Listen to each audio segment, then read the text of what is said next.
Thank you, Seraph. I'm going to have to work on my pronunciation a lot because I suck at Korean.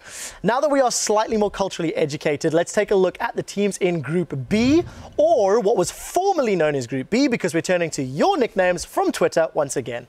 And of course, thank you guys for sending so many. The majority of you have noticed the same thing that TSM did, which was finally the absence of a Korean team in this group. And that prompted a few of you to suggest that this was a very lucky group, despite the fact that he's not on Royal Club anymore. Although one of my personal favorites was Group B should be Lord's group, because they'll never beat Royal. No. Dipping back into Monty's Twitter feed, I see you gave a shout out to Twitch chat once more by calling this group Failfish. Any particular reason? Yeah, that's the old facepalm. You know, this group is probably not the most competitive group in terms of as we run deeper. A lot of parity in this group early on. It's difficult to tell who's going to get out. In fact, pretty much any one of these four teams can theoretically get out of this group. But any team is going to lose in the quarters here. So we're going to see a lot of face-palming. We're going to see a lot of face-palming from the analysts in this group. Strong words indeed. For me, the most appropriate nickname for this group actually came from our very own Jat during the reveal show, which is the Veterans, because all four of these teams have actually been to Worlds before. And plenty of you actually did suggest that name yourself, although the first of you to agree with Jat was at BrettVZ, and I'm sure Jat would love to thank you for that himself. I will thank you too. Now that we've had some fun, it is time to actually check out these veteran teams in Group B, starting with the #1 North American LCS seed, it's Team Solo Mid. And the #1 team from the GPL region is the Taipei Assassins. We're also adding the #2 team from China's LPL, Starhorn Royal Club, and the #3 team from the European LCS, SK Gaming. All right, let's actually zoom in for a closer look at Group B, and we're going to be starting things off with SK Gaming. SK overhauled their roster coming into the 2014 season after placing 2nd in spring and 3rd in summer.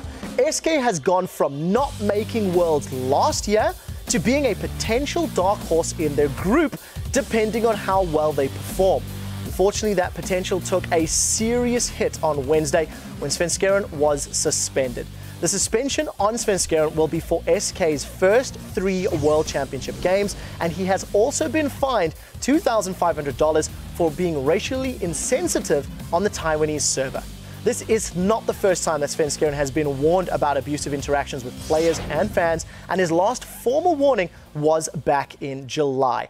SK Gaming's substitute for the first 3 games is going to be Gilius, and the last time we saw him was when he was playing for the Unicorns of Love, the challenger team that recently defeated Millennium in the spring promotion tournament, and it's somebody that you've commented on and spectated for many months this year. Yeah, so Gilius is a pretty good player, certainly. The difficulty, though, is that his style is very different from Svenskeren's. Of course, playing with a new player in general is always going to be very difficult, especially someone who's quite good like Svenskeren.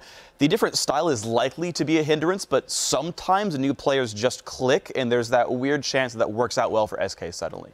This means SK Gaming's lineup is going to look like this for the first 3 games. In the jungle is going to be Gilius, in the mid lane is Jesses, supporting is N-rated, AD carry Candy Panda, and top laner Freddy122. All right, Monty, coming into today's show, you actually had SK Gaming as one of your favorites to make it out into the quarterfinals. How much has Svenskeren's actions affected his team's chances, in your opinion? Quite a lot. In fact, I mean, they're not coming in with a lot of scrim time or any at all potentially with Gilius. And it's unfortunate because if we look at this team and the European playoffs, I think this was a very strong team. They really gave Alliance a run for their money in a way that nobody else did during those playoffs.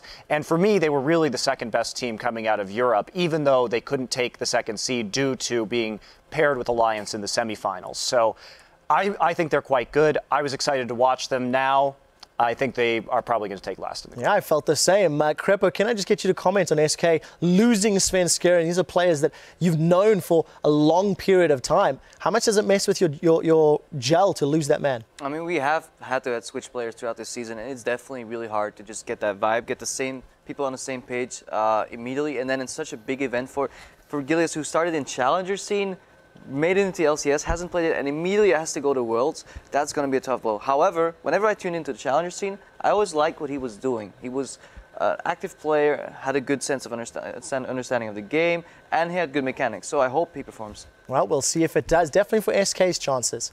All right, up next, it is the GPL's Taipei Assassins. The Taipei Assassins won the Season 2 World Championship, surprising everyone with a phenomenal performance. This surprise was actually equaled by TPA's inability to qualify for Worlds last year.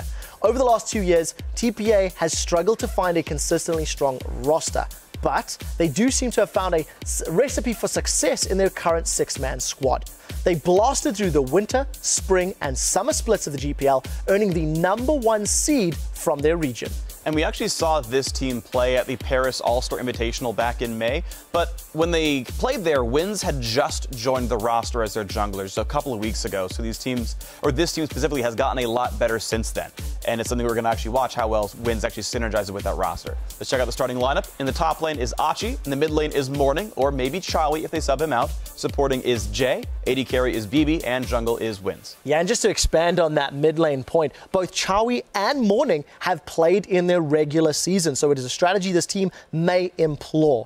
I want to ask more about Wins, and I want to ask Monty your opinion because I know you know him quite well. Yeah, he's a veteran, so he's got a lot of experience on the world stage from last year. Well, not a lot, a little bit. He did only play one best of 3, but he looked good, and he's only developed since then.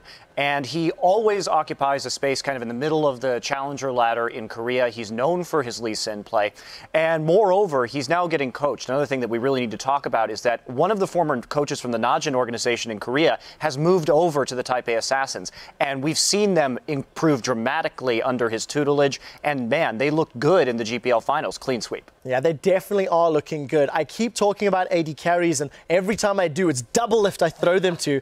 BB, AD carry, go. Well, we did CLG did a boot camp in Korea, and I had the pleasure of practicing against BB and Jay. And I can tell you from first-hand experience that I would be very surprised if he had a good time in lane in this group. Honestly, he's not a very strong player in lane. He's more of a hyper carry. He loves to farm. He loves to do the double lift and split push solo on AD carries until he's strong enough for team fight. But really, his laning phase to me seemed incredibly weak. So that's just something to look out for. I sincerely hope he's learned from the double lift and not going to make the same mistakes. Right, let's move on. The next team in Group B is China's Starhorn Royal Club.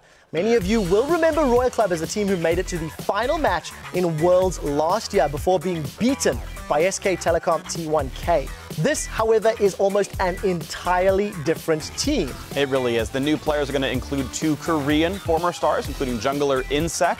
And this is a new lineup that has actually looked pretty good. They took 2nd place in the LPL regional final to qualify for that return trip to Worlds. Let's take a look at the total starting lineup here. In the jungle is Insec. The AD carry is UZI, that's what we're calling him here. The support is going to be Zero. The mid lane is Korn, and the top laner is Cola. Yeah, it's very a strong lineup. Many players remember Uzi from last year. He has stated quite clearly it's UZI, and AD carry, it's DoubleLift. I'm going to ask Chinese AD carry, UZI. What do you think? So he blew everyone's minds last year at Worlds. I mean, he made these ridiculous plays. His mechanics were spot on, but his biggest weakness in the LPL has been his inconsistency. This guy is not afraid to jump in 1v5, and sometimes it works out, and he escapes with 10% HP in situations where other AD carries would have just died. But he is a big risk taker, and that's a good and a bad thing for his team. Yeah, I mean, I look at UZI and I see that playmaking possibility, and in a way, his style perfectly works with Insec, their jungler, because these are both guys that are action first, think later, right? And that's why Insec, he fell off in Korea. His mechanics are still great. He's very aggressive, but he overextends. He gets ahead of his team. But when he's with another player who does that as well, it almost works because they can force so many skirmishes around the map that they often catch teams off guard. And this is a team I actually have my eye on a lot as well because they could just be so darn good. The problem is getting everyone onto the same page. They have to play in English together, which is none of the players' main language, right? Like, if this team could learn to play as a unit of 5, they would be ludicrously incredible. Yeah, there's one thing that's interesting, though. If you contrast them to OMG, they are both very aggressive, both in your face, when you see which one can learn the most between their regional qualifiers and now the world stage. Now, with that, it brings us to the final team in the group, North America's Team Solo Mid.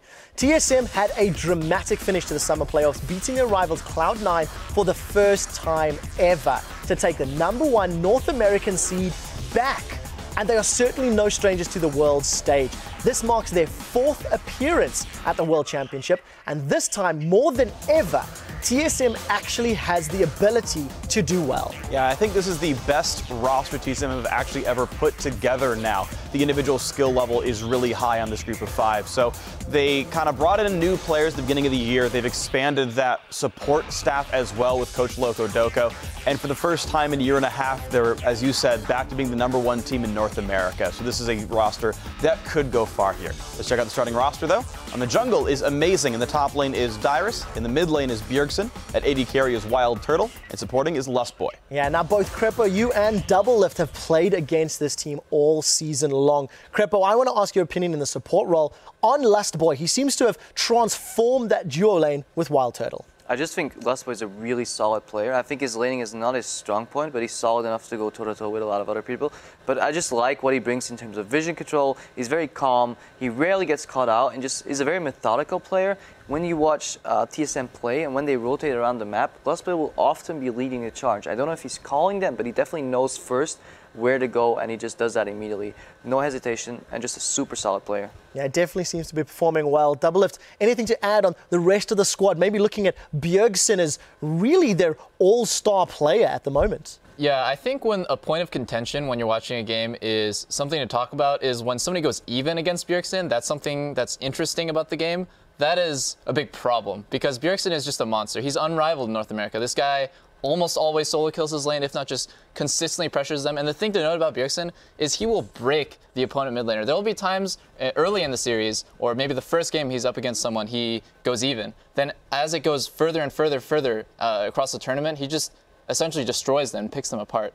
I definitely agree that Bjergsen is a very strong individual player. I still have to call into question TSM's shot calling a little bit, just because I know it's not a role Bjergsen really loves, but it's the one he's kind of been forced to embrace a little bit.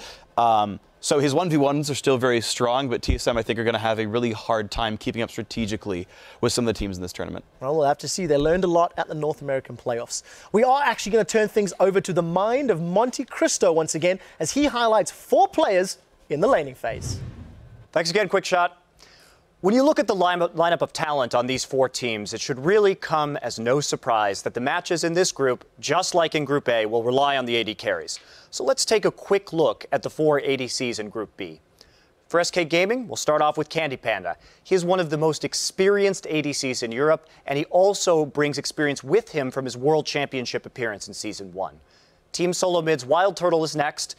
He's one of the most unpredictable ADCs in North America. His performance at Worlds last year proved one that he is one of the strongest players for TSM.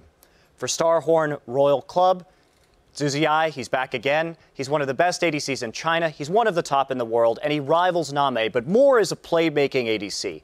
You'll probably remember him from his performance last year at Worlds, where he nearly carried the team all the way to a title. And finally, the Taipei Assassins have BB, who is the only returning member from the team that won the World Championship in Season 2. He posted huge numbers for TPA this year, winning the GPL and bringing them to Worlds. Let's talk a little bit about ranking. If you rank the ADCs coming into this group, here's how I think they measure up. Coming in at number 4, it's going to be Wild Turtle. At the World Championship last year, he was one of, if not TSM's biggest asset. But his most recent playoff run has been inconsistent. His laning phase has been poor, his team fighting has been hit or miss, and while the rest of his teammates have really risen to the occasion, he's stayed a little bit behind. Coming in at number 3, I've got Candy Panda. Candy Panda is a veteran player who's looking to improve his performance from Worlds in Season 1, where he fell out of groups. He's pretty strong in Europe, but he is a bit behind the other 2 ADCs in this group, who are both former world finalists and 1 world champion. World champion's coming in at number 2. It's BB. This is his return to the world stage for the first time since he won in Season 2. TPA right now is focused on getting him ahead. Like DoubleLift says, he may not have the stronger laning phase, but he does play hyper carries, and they do rely on him significantly in the late game. Now, number 1, it's got to be Zhuziai. Zhuziai has a long list of accomplishments, including his crazy Vayne mechanics from last year's appearance at Worlds. With any luck, we'll see his aggressive outplays this year, and if we're not seeing those outplays, we're probably going to see him fast pushing on Caitlyn. So that's the laning phase for Group B, and that means we'll be watching the bottom lane a lot in Taipei. QuickShot, back to you. Thank you very much, Monty. Make sure you catch that Korean hype train on the way back. Now, it is time to hear from a player who's made it all 4 World Championships, as Riv caught up with TSM's Dyrus regarding their chances in Group B. What's up, League fans? Rivington here with Dyrus atop the Shangri-La Far East Plaza. Absolutely gorgeous here in Taipei, Taiwan. Got the chance here to sit down with Dyrus and talk a little bit about Worlds, and I want to start first with the victory at PAX. What did it mean to you to take down Cloud9 and get the LCS title in your personal accomplishments? Normally it wouldn't be as high, but every game was so close fought that it was well earned. It was a really hard fought battle through every single match, and it was very close every single game, and we finally made it. Finally made it, and you for a 4th time now. What's different about this year that compares to the rest? What can you kind of take out of this and bring to this Worlds? Well, this year a different roster every single time, except me. I've been here. Personally, it just gets better every year because it isn't really about the prize pool. It isn't really about, like, you know, well, it is about winning or losing, but every single year more and more fan interaction comes to the scene, and it becomes more and more exciting to, you know, perform for the fans. Right on. So a lot of people feel that you guys kind of got a favorable group draw. How do you feel about it? In my opinion, we've gotten maybe the 1st or 2nd best group we could get possible. Of course, that doesn't mean it's a free ticket to Worlds. In best of ones, out of like 2 matches per each team, anyone can win. And if we just slip up that one game, if we go under pressure, like, even if we are favored to get out of our groups, it's really, really easy to not get out of groups. You guys kind of got a little recognition and praises sung by Samsung Blue Acorn on social media that says, you know, you guys were the hardest team to face. Are there any teams that you are actually looking forward to facing in Worlds? Personally, I'm looking forward to playing against every single one, whether they're good or not as good as the other teams. They're really, really fun to play against. I feel very, very confident in what we've been doing, and, you know, as long as we play to our best and did our best and we still lose, then, you know, that's how far we got. And if we win, then we all know what's going to happen. So follow up on that, is there any player you would like to specifically face in this Worlds matchup? Out of all the top laners I really respect so far is Going, and last year he just, by playing against him and Impact, they just showed me like a top lane level of mechanics of where, you know, I just wasn't there yet. And this year I want to see how far I've gotten to compare up to them. And I want to step back real quick, back to PAX before our final question. What was the Dyrus we saw at PAX? It was definitely a different Dyrus, a very emotional and powerful Dyrus. Will we see that here at Worlds? In my opinion, the emotions kind of get in the way, because when I did that at PAX, it ruins my team's concentration and what we need to do next. It's going to be more serious and more strict on myself, but I'm going to be looking to play strongly as I did as PAX. All right, and Dyrus, what would it mean to you to win Worlds? It would mean that the last 3 times I didn't make it, that as long as I put my mind to it and as long as my teammates, you know, kept doing what they were doing and I just stepped up to my teammates' level, then it would mean everything. It would mean I'm giving the win to myself, to my fans, to North America, and just everyone in general. Thank you very much for that, Riv and Dyrus, and I'm sure picking up those wins will mean a lot to the TSM fans as well, but you need to pick those wins up. Winning gets you out of groups. We've dissected Group B. I want to ask the panel, which 2 teams will be advancing from Group B to take place in the quarterfinals in Busan, Korea? I'm going to start with Krepo, formerly of the European Union. You turned to apple pie. You turned to freedom. Are you a believer in TSM or not? Last year I put all my hopes for a Royolution. Didn't end up happening, so I'm going TSM all the way this year. I think actually they have a chance of placing first in their group, with a close second being Royal Club. It might be the other way around. I'm sure Monty disagrees with me here. But yeah, something tells me, you know, I have this gut feeling that TSM is going to show up and place first. Well, it's going to be interesting. Double, if you've played against them even longer than Krepo has. Give me your opinion, your top 2, who's getting out of groups? Definitely Starhorn Royal Club as the first. They're just the strongest team in the group to me. They come from China, a very aggressive region. Their team fighting is immaculate. They have UZI. Like, this guy is a monster. He's going to crush everyone bottom lane. And then number 2, Taipei Assassins. Even though this group doesn't have a Korean team, to me, they're like the honorary Koreans because they scrim constantly against Korean teams. They play in the fastest region with the lowest game time. That means these guys are super objective focused, and it'll catch everyone off guard. Just don't underestimate TPA. In my opinion, they're going to make it out of the groups. So no faith at all in TSM. You don't think that they're going to show up and, take them out? It's close between TPA and TSM, but I have to say, TPA's playstyle to me inherently counters TSM's. A CLG member suddenly not believing in TSM. All right, let's talk a little bit more. MonteCristo, who is your top 2 teams? Does TSM feature? I know you liked SK before the incident. Yeah, I mean, the reality is that SK doesn't have that same scrim practice that they've had in Korea with their normal junglers, Svenskeren, so any substitute situation is really going to knock them down the standings. I got them at number 4. Number 1, I'm taking Starhorn Royal Club. This is a team that has, with UZI, has a lot of international experience. He stepped up his game last year. And for me, the difference between Starhorn and TSM is that they kind of target the weak point in Wild Turtle's laning phase. I see UZI kind of getting huge out of the lane here, and as much as TSM has stepped it up with their other members, I think they're just not going to be used to the heavy, aggressive, skirmishing style of Royal. There aren't that many teams that play like they do, and I think they'll have an edge. Yeah, between the rest of the table, TSM, TPA, Royal Club, is there any differences on your side? Which 2 are getting out? No, for me, number 1, definitely Starhorn Royal Club. UZI is basically just going to have a farm lane, both of minions and champions down there. It's going to be, honestly, I feel pretty free for him, and he can carry his team to victory almost single-handedly here. The number 2 team for me, though, is Team Solo Mid. I think they're actually quite strong individually across the board, which is good for them. Taipei Assassins, to me, could finish somewhere between 1st and 3rd. Like, maybe they could upset the entire group. The problem is their region is so shallow. It's like they have HQ and then a bunch of CLGs. Like, most of the teams that they face are not really big tests. And so you say they have these really fast game times, but that doesn't necessarily mean anything for TPA here. So I don't know how strong they necessarily are. But maybe they're actually incredible, and maybe they finish number 1. But to me, it's SHRC number 1, TSM number 2, TPA number 3. All right, well, first off, I'm going to get you back for that at some point. And second of all, I'm going to counter your argument by saying TPA has been scrimming Korean teams for a whole year.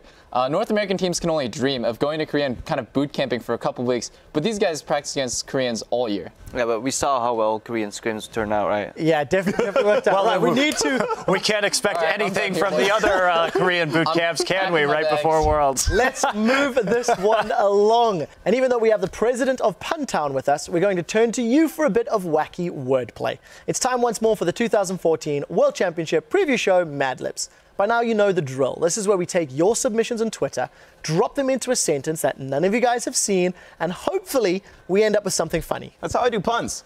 Remember that earlier we revealed the sentence to you guys? This team name better verb this group, or they will verb all the way home. And these were our favorite responses for Group B. At Fictitious Panda tweeted, TSM better hop this group, or they'll flop all the way home. A few of our analysts said they could do that. Our second one also comes from a TSM fan, and says from @Coco5, says TSM better eat this group, or they'll sleep all the way home. That is how you get fed. It's true, although the weird thing is if you eat, you tend to get sleepy afterwards, so I don't know, we're going to have to see. But I'm, of course, starting to see a trend here because our next tweet is also about TSM. At DJ Grizzy wrote, TSM better one-erd this group or they'll be capping all the way home. Definitely not words. Now, just because your answer didn't make air this time, don't worry, we will be playing again next week with a brand new sentence. It's going to be great. So be sure to follow at LOL Esports on Twitter and keep your eye out for the next round of World Championship Mad Libs. Yeah, and with the very first stage of Worlds kicking off soon, let's take a look at the schedule. There are 24 games heading your way as Groups A and B compete in Taiwan, beginning with a showdown between Edward Gaming and Samsung White. And we'll end the first day with Starhorn Royal Club taking on Team Solo Mid. It's going to be some great games, but Friday's matches will also come the day after with TPA versus SK Gaming at the beginning, and they're going to end with Edward Gaming going up against AHQ Esports Club. Yeah, day 3 will see TPA taking on TSM, and our analyst predicted that one of those two teams will join Royal Club in the quarterfinals. This might be the match that determines it. It'll be great, and of course that same match that began the Taipei group stage will end it as Samsung White faces Edward Gaming once again. And remember, those matches all start at 5 p.m. local time, which is 11 a.m. Central European Summer Time, and